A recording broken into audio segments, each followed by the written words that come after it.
Hey guys, how's it going? All right, guys. I just want to tell you the deal with my car. I got it fixed, got it done. It's working. I just want to tell you. Yesterday, I was at the laundromat doing laundry. Parked my car. Must have been there for maybe like an hour or something like that. Got back to my car, tried to start it, and my car wouldn't start. I was in there for an hour, so I'm pretty sure. I was pretty sure when that happened. I was thinking maybe it could have been the battery, but I was pretty sure it wasn't the battery, since the battery was changed up. It was changed up a couple years ago, 2 years ago, and they should last at least 4 to 5 years. Anyway, regardless, I turned my lights on and I went out, checked out my headlights, see if they were bright or dim, and the headlights were pretty bright. So I was thinking it should have just cranked just a little bit. It should have just cranked just a little bit if the battery was low.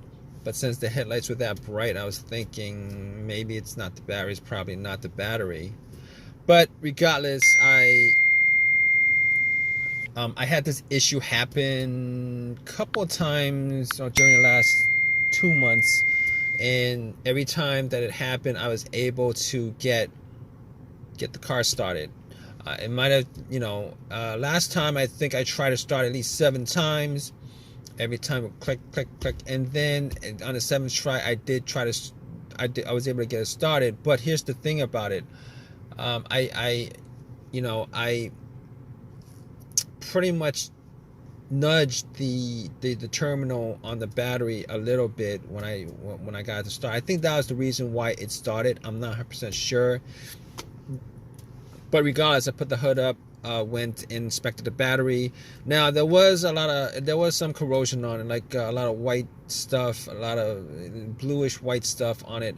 I didn't clean it last time, me being a little bit lazy on that. But this time around, I was like, all right. I got some Coke and I poured some Coke over the terminals. Got a rag, cleaned up the terminals as best I could, and after the Coke fizzed and oxidated the I guess oxidated is the word, oxidated the corrosion, popped it back on. It wasn't very loose. It was loose enough. It wasn't very loose. Popped it on. Came back to my car, tried to start it, and it did not work at all. It did not turn on. But the thing about it is everything else in the car worked. The radio worked. The dash lights were good. Blow motor was good. Everything was working normally. The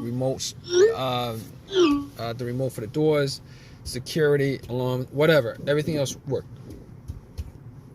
So at that point, I was pretty sure it wasn't the battery, but I wasn't 100% sure on it. So I actually went, got a booster pack, because I bought one from Walmart because of what happened last time with my car.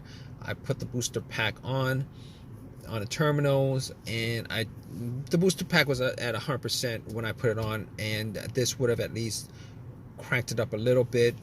I would have at least heard some movement, some sound from the engine.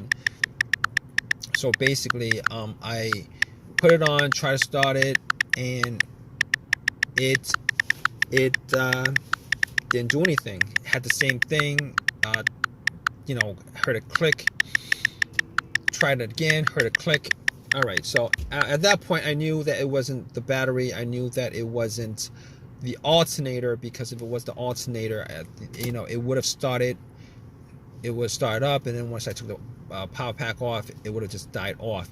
So at that point, I knew it wasn't the battery, it wasn't the alternator. So I was checking the negative cable on the battery, the ground wire that connects to the frame of the car, just to make sure that it was connected, secured, and tight, which it was. It was secure, it was connected, it was tight. And basically, it was secured, it was connected, it was tight, and I don't think it was the ground wires that was the issue. So at that point, I was thinking, okay, I was troubleshooting the whole entire thing. It wasn't any of those things. I was hoping it was at least one of those things so that it would have been an easy fix. Now, so basically, there's still a couple of things that I thought might have caused it.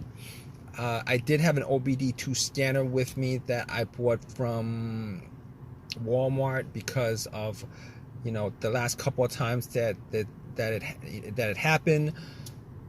Here's the thing about OBD2 when it comes to no start issues. Those $19 OBD2 will not give you. There's no code that will generate for a no start issue. You know, with that kind of situation. Popped it in just to make sure that there was connection to that the car's computer, PCM, ECM was working and connected to the car itself, and it was. It scanned it, came up with no codes, so I was satisfied that it wasn't the car's computer that was causing this no start issue. And after that, I pretty much thought, okay, not the car's computer, could eliminate that. I was thinking, okay, what else could it be? It could be a fuse or a relay. So basically with the relay, I was like, it could be the relay, but considering I try to start it at least 15, probably like 20 times, probably close to 20 times. Probably shouldn't have tried to start it that often, but anyway, I did try to start at least 15 times, and every time it would click. Every time it would click. Every time try to start it, click. Try to start it, click. Try to start it. I heard like a faint click. Now, basically, that click is the relay. The relay is normally what happens is that when there's a charge that goes through the relay, it causes. I believe there's like 2 voltage plate on the relay to connect to each other. It's kind of a magnetism thing, connects to each other, and that's the click. So basically, I could rule out the starter relay because that was the clicking sound was the relay going off. It's just that the engine wasn't cranking at all. So I could rule the relay out at that point. And after that, I was thinking it could be a fuse. It could be a fuse that's the problem. And I was thinking to myself, okay, I've had 2 instances where I've had a fuse, fuses that were blown, which caused a no start. One of them was a no crank, no start situation, a no crank, no start situation, where I had no power at all in the car. No power at all. It was as if the battery was removed from the car. No power at all. Turned out that it was the main fuse on that car. The main fuse. Now that was a Honda that I had. It was a main fuse, and this is common to a lot of Hondas that I had. It was a main fuse that blew.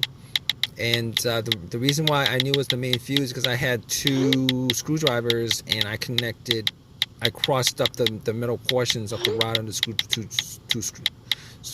screwdrivers, and it started up. So it was not. Obviously, the situation is not the same situation because I am getting power to everything. I'm getting power to everything, but it just wouldn't crank up. So I could cross that off the list. The next situation I had was with, I believe it was probably a fuse to the PCM or the fuse to the fuel pump that blew. I believe that was that situation, and essentially what happened was it was the car that I had it would crank, but it wouldn't start. It would crank, but it wouldn't start. So once I changed up the fuse, it would start up after that. Turn over, I mean. But unfortunately, I didn't have that. That's not an easy fix for this car, considering I have no cranking at all. I can't crank. There's no crank. All it does is make a click. It doesn't crank. It just makes a click. doesn't crank. So okay, so I could pretty much rule out those two fuse blown scenarios that I had previously. I could pretty much just rule those scenarios out, and rule those. I could just rule those scenarios out. So what I have left, pretty much outside of the key fob, I'd consider it was maybe a key fob issue, but to be honest, I actually changed up the key on the key fob, and I didn't think it was an ignition issue. I didn't think it was an ignition issue. So I was thinking to myself, okay, it's probably the starter at that point. It was probably the starter at that point, considering it has all the symptoms of starter going out. But here's the thing about that. I had the starter changed up like a year and a half ago, and I've only put up maybe like about 15,000 miles on the car.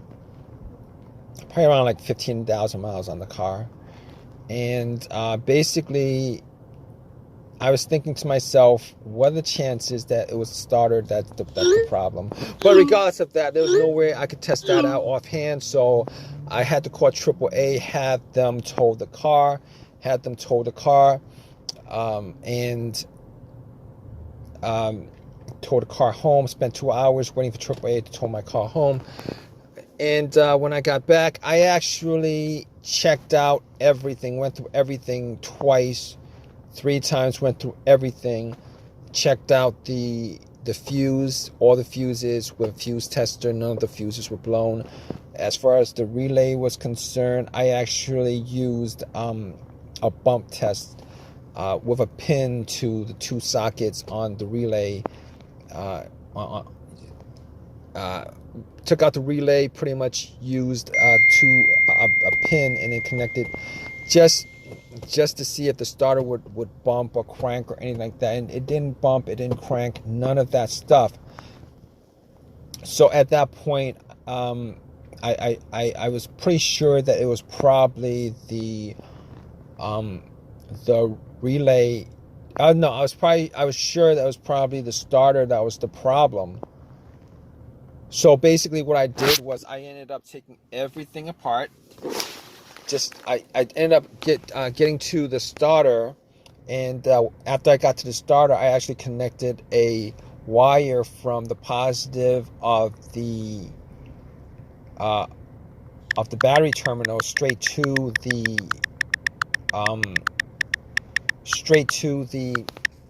solenoid, one of the terminals on the solenoid. And just to see whether I could bump it, I could not bump it. It did not start at all.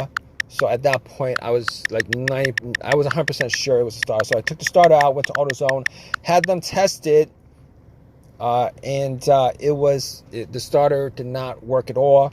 Granted, it was a rebuilt starter. So cut to the chase. I got another. It was a lifetime warranty on the starter. So I spent $100. No, I didn't spend any money. I got the starter for free, popped it in to the car, and bam, it started right up. And I haven't had any issues ever since. My car is working. If you guys are going through this issue right now, just want to let you guys know, if you guys go through the whole troubleshooting steps that I've pretty much went through with the issue that I had with my car, there's probably a 90% chance that you guys will be able to figure out, what's causing your issue as far as your car issue or your car not starting. Now, here's the thing about it. I didn't, obviously, as far as the ignition is concerned, the key fob key was the most I ever did. But it actually, it was pretty much a good analysis, diagnosis of a no start issue. Try it out, guys. Hope this has helped you guys out. You guys have any comments at all on this, please leave a comment in the comment section. Please subscribe. Please give me a thumbs up. please leave a comment. I just said that. But anyway, regardless, hope this has helped you guys out. Take care.